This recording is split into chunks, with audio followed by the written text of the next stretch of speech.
Hey, welcome back to the team. This is Jim, the programmer.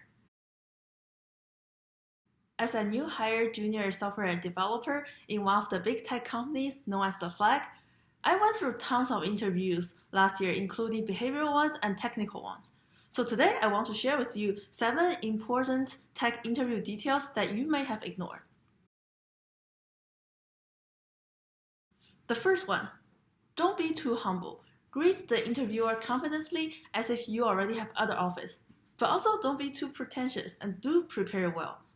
If you don't appear as if you can solve problems and meet the company's requirements, your interviewer won't think so either. Confidence is a weird thing, and I believe it affects a person's behavior subconsciously. So a firm handshake, looking through the interviewer's eyes, are all important details. I won't spend too much time on meeting and greeting either, because that's taken away from the time you solve tech problems, and that's the base for an interviewer's feedback. Now, the second detail, repeat and confirm the question before start thinking.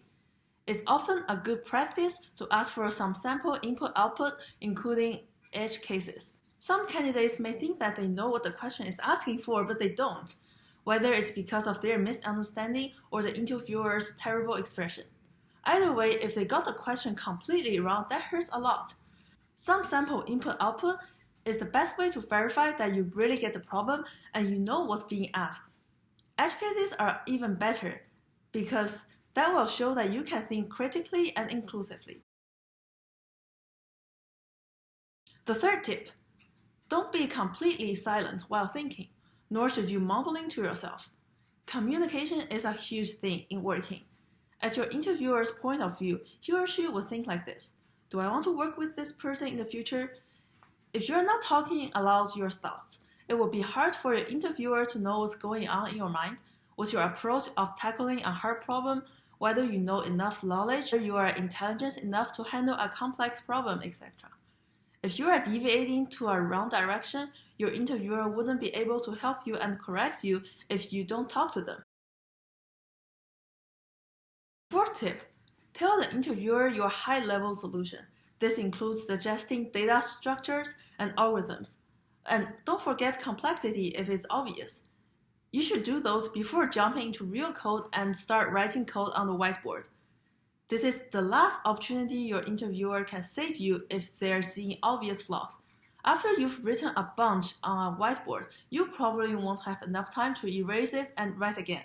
So you better have the correct algorithm or almost the correct solution. If you're in a situation where your high-level solution is not approved by the interviewer and you've written out the whole bunch of code which is proved to be wrong after running test cases, well, good luck. The fifth tip, only start writing code after confirming with the interviewer, should I start writing the code or should I continue to optimize the solution?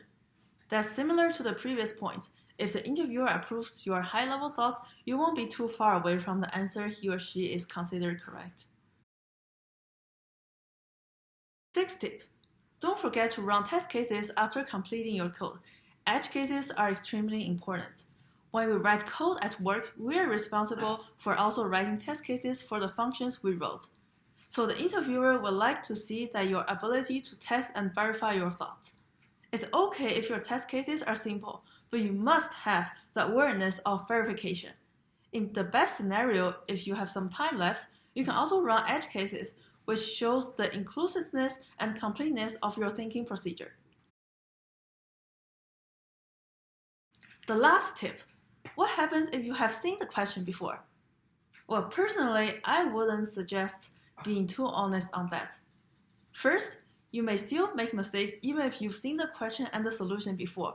Or maybe your solution is just not what the interviewer is asking for, or maybe it's not optimized enough. Second, if you confess, you get another question which you may or may not be able to answer, and that increases uncertainty but not do much good. I wouldn't suggest memorizing every code question you've seen and just recite the solutions either. Don't jump to the most optimized solution if it's a complex one, because the interviewer will be able to immediately tell that you've seen the question before and you are cheating on that. And you will just receive a terrible feedback. You should still go through the normal mental process, communicate with your interviewer, running test cases, and writing code. Well, that's all for today's discussion. I have a bunch of experience in university lab, in the industry, and finally today I'm working at a big tech company as a software developer. I hope you find this video useful. What are your thoughts about today's topic? Like, subscribe, and comment below. Share it to your friends if you find it helpful. Let me know in the commenting areas if there's any topic you want me to cover in the future videos. Bye bye!